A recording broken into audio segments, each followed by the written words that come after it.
በስመ አብ ወወልድ ወመንፈስ ቅዱስ አሐዱ አምላክ አሜን።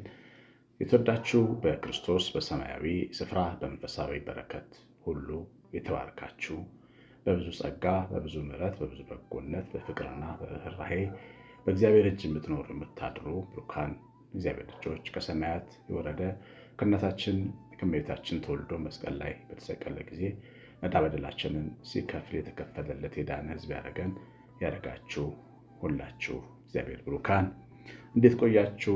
ሁሉን የሚችል አምላክ ጌታችን አምላካችን መድኃኒታችን ኢየሱስ ክርስቶስ ከሰማይ አባቱ ጋር እና ሕያው ከሚሆን ከመንፈሱ ጋር ለዘላለም የተወደደ የተመሰገነ ይሁን። አቤቱ አምላካችን እግዚአብሔር በሰላም የጠበቅከን ይህን ሱባዔ የሰጠህን እናመሰግንሃለን። ልዑል ሆይ ስምህ የተወደደ የተመሰገነ ይሁን። ስለ ሁሉም ነገር እናመሰግንሃለን።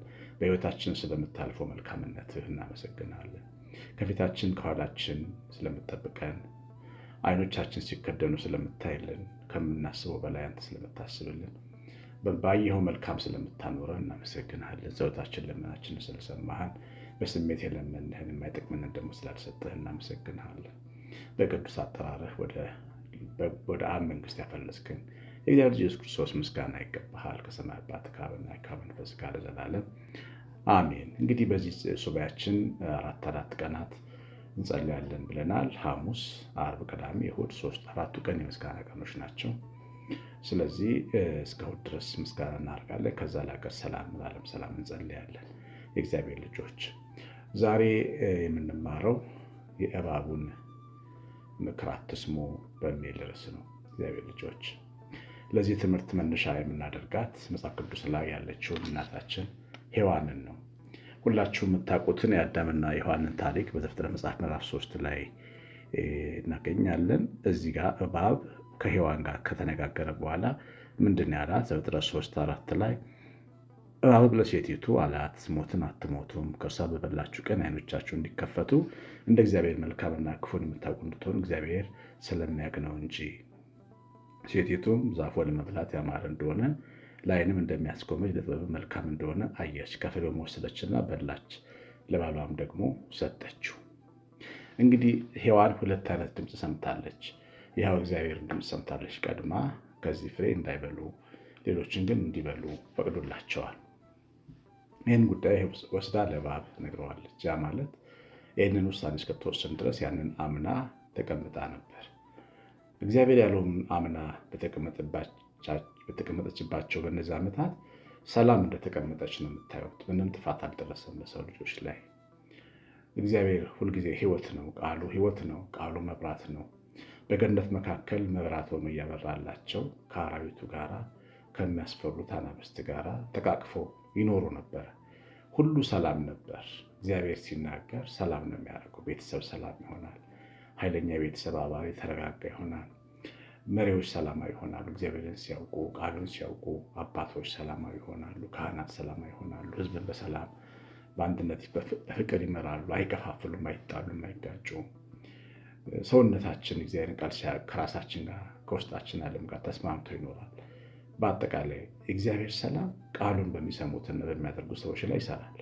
ሔዋንና ባሏ በዚህ ሰላም ውስጥ ቆይተዋል፣ አይተውታል። የዛን የሰላም ጥቅም አይተውታል። እግዚአብሔር የተናገረው ሁሌ የተሻለ እንደሆነ ጥፋቱን እስኪያውቁት እስኪመጣ ድረስ አልተረዱትም ነበር። ግን ሰላማዊ ኑሮ ኖረዋል። በኋላ ነው እባብ መጥቶ ምክር ከመከራቸው በኋላ የእባቡን ድምፅ ማመናቸው ነው በሰው ልጆች ውስጥ ትልቁ ጥፋት የመጣ። የእግዚአብሔር ቃል ስለ ሰይጣን ወይም ስለ ጠላት ሲናገር ሊያጠፋ፣ ሊያርድ፣ ሊገድል ይመጣል እንጂ ለአንዳች ለሌላ ለምን አይመጣም ይላል። ሊያጠፋ ነው የሚመጣው፣ ሊያወድም ነው የሚመጣው፣ የሰው ልጅን ስፍራውን ሊያሳጣው ነው የሚመጣው እና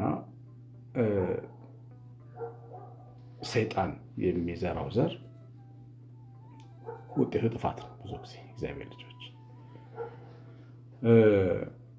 ግን ድምፁ በተለያየ መንገድ ወደ ሰው ጆሮ ይመጣል። በሔዋን ጆሮ ውስጥ የመጡት ሁለቱም ድምፆች ናቸው። ግን የተሻለ የታመነ ነው ብላ ያሰበችው የእባቡን ድምፅ ነው።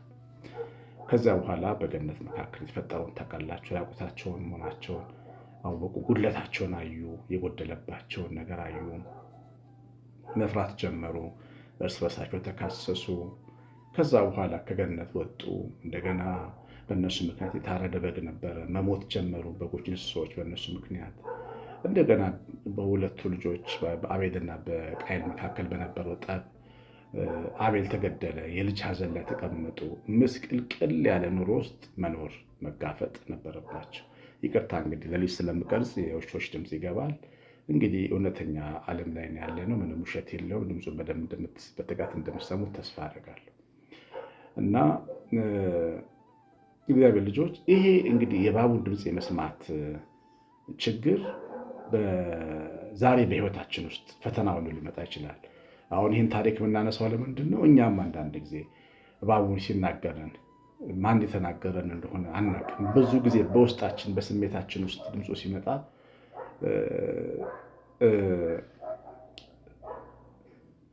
ስሜታችን ውስጥ ያለው ድምፅ እውነተኛ ድምፅ ይመስለናል። እግዚአብሔር ልጆች ይቅርታ፣ መስኮቱን መዝጋት እንድችል ትፈቅዱልኛላችሁ? ይቅርታ አንድ ጊዜ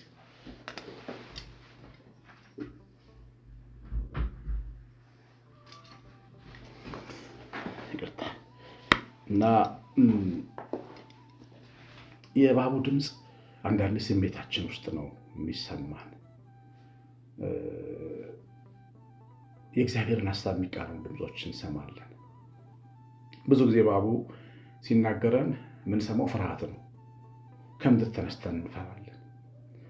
በቃ ውስጣችን ይጨነቃል፣ መረጋጋት ያቅተናል፣ ሰላማዊ ኑሯችንን ሳይቀር መቀበል ያቅተናል። ዝም ብለን እንፈራለን ተቀምጠን። ይሄ ምን አይነት ከባድ ውጊያ እንደነበረ እኔ በአንድ ጊዜ በአንድ ወቅት ጠላት አንድ ጉባኤ ላይ ሆኜ ክፍለ ሀገር ተቀምጬ በስሜቴ ውስጥ ፈተና መጣብኝ። ይገርማችሁ ዝም ብዬ መፍራት ጀመርኩ እና መድረኩ ላይ መቀመጥ አልቻልኩም እና ተነስቼ ወደ ቤተልሔም ሄድኩ።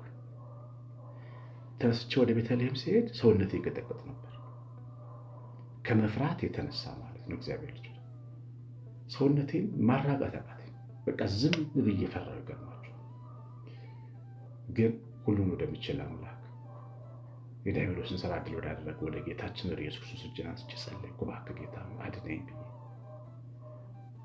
ራሴን መጠበቅ አልችልም፣ ራስሽ መጠበቅ አትችልም፣ ራስን መጠበቅ አትችልም ከዚህ ፈተና እግዚአብሔር ካላዳነ እጁን ካልዘረጋል እና ወዲያው አረጋጋኝ። ተመልሼ መጥቼ አስታውሳለሁ። መልካም አደረገ ፈጣሪ ለእኔ ማዳንን ዘወትር አይቻለሁ ባይነው እየዘመርኩኝ ጉባኤው ማታ ላይ እና ይሄ ፈተና ለምንድን ነው እኔ ላይ የደረሰው ብትሉ የህዝብ አስተማሪ ስላረገኝ ነገ ሰዎች ልብ ውስጥ ሊፈጠር የሚችል ፍርሃት እኔ ቀምሼ ስናገረው ከጠላት እንደመጣ ስናገረው አይቼው ስናገረው ስለሚገባቸው እግዚአብሔር ልጅ እና ከፍተኛ የሆነ ፍርሃት ሊሰማን ይችላል።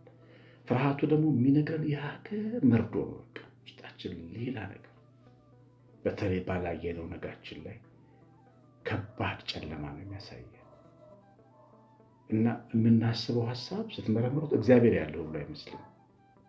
ግን የምናስበው ሀሳብ የምንፈራው ፍርሃት ሁሉ ግን በእውነትም አይሆንም። ለምን? እግዚአብሔር ስላለ። ሆኖም አላየነው። ግን ይህን ድምፅ በመስማት የእባቡን ድምፅ በመስማት ሰውነታችን ሊሸበር ይችላል። እባቡ በስሜታችን ሊናገረን ይችላል። እንደ ጥንቷ እንደ ሔዋን ይህን ማወቅ ያስፈልጋል። እግዚአብሔር ልጆች ፍርሃት ብቻ አይደለም፣ መታበይ። አንዳንድ ጊዜ ባደረግነው ጥሩ ነገር ወይም ባለን ነገር ሌሎችን መናቅ፣ የተሻለን እንደሆነ ማሰብ። ሕሊናችን ልክ አይደለህም ይለናል፣ ግን መንፈሳችን ይታበያል። ያንን የትዕቢት መንፈስ ተቀብሎ የሚያስተናግድ ሰውነት አለቀለት፣ ከእግዚአብሔር ጸጋ ይወጣል። ምክንያቱም ጸጋው ለትሑታን ነው የሚሰጠው። ጸጋ የሌለው ደረቅ ሊያደርገን ነው ይህን የሚያደርገው። በሕይወታቸው ባዶ ክርስቲያኖች ሊያደርጋቸው ሲፈልግ ነው ጠላት ሰዎችን በትዕቢት የሚሞላቸው። እባብ እንዲህ አይነት ሀሳብ በልባችን ውስጥ ያመጣል። ምንድነው የሚያደርገው? ከሁሉ የተሻለ ነገራችንን እንድናይ ያደርገናል። ራቆታችንን ብቻ አይደለም ጠላት የሚያሳየን፣ ያለንንም ያስቆጥራል እንድንታበይበት። ናቡከደነፆር በሰገነት ላይ ቆሞ ባቢሎንን አደነቃት፣ እንዴት እንደምታምር በዛ ሰዓት የፀሐዩ ነጸብራቅ በጣሪያው ላይ ሲያርፍ ታንጸባርቅ ነበር። በጊዜው ባቢሎን የዛ ዘመን ዱባይ ወይም ኒውዮርክ ነበረች። በጣም ነው ልቡ የታበየው። የሰራዋት ከተማ መገዛት ከተማ አለ። እግዚአብሔር አዘነበት። ወዲያው ተነስቶ እንደ እንስሳ በአራት እግር እየበረረ ጫካ ገባ ይላል። 7 ዓመት ሳር እየጋጠ እግዚአብሔር ያንን ሰውዬ በሬ ያደረገው 7 ዓመት። ከ7 ዓመት በኋላ ወደ ልቡ የመለሰው የልዑሉን ግዛት ስልጣን ከተረዳ በኋላ። አያችሁ፣ ጠላት ወርቃችንን፣ ጌጣችንን፣ ዘመዶቻችንን፣ መንግስታችንን፣ ድላችንን፣ ያለንን አጠቃላይ ኦፖርቹኒቲ እያሳየ እንድንታበይ፣ በሌሎቹ ላይ እንድንታበይ የሚያደርገን እንድንታበይና በትዕቢት መንፈስ እንድንወድቅ ስለሚፈልግ የጠላት ድምፅ ነው፣ የእባብ ድምፅ ነው። በደንብ ማወቅ አለብን። ያን ጊዜ የማልጠቅም ባሪያ ነኝ ብለን ራሳችንን መከላከል አለብን። ሁሉ ባዶ ነው። እግዚአብሔር ኢዮብ እንዳለው ራቁቴን መጣሁ ራቁቴን ሄድኩ። በቃ ራቁታችንን ነው የመጣነው። እግዚአብሔር በጸጋ ከበረን እንጂ ምንም ነገር ቢኖረን፣ ገንዘብ ቢኖረን፣ ጸጋ ቢኖረን፣ መወደድ ቢኖረን፣ ዝና ቢኖረን፣ ሁሉ ነገራችን ከሰማይ የተሰጠ በረከት እንጂ እኛ ምን አለን? እስቲ እግዚአብሔር ልጆች ምንስ ይዘን እንሄዳለን? ይህን እውነት ማሰብ ያስፈልጋል። ሶስተኛው ጠላት በውስጣችን የሚያመጣብን ጉለታችንን ነው፣ ራቁታችንን ነው የሚነግረን እባቡ። በቃ ብዙ ነገር ኖሮን የጎደለን ነገር ግን ያናድደናል። የጎደለን ነገር አንድ ወዳጅ ነበረኝና ትልቅ ሀብታም ሰው ነው። በጣም ትልቅ ሀብታም ነው። ይገርማችኋል። አሜሪካ ኤምባሲ ሄዶ ቪዛ ተከለከለ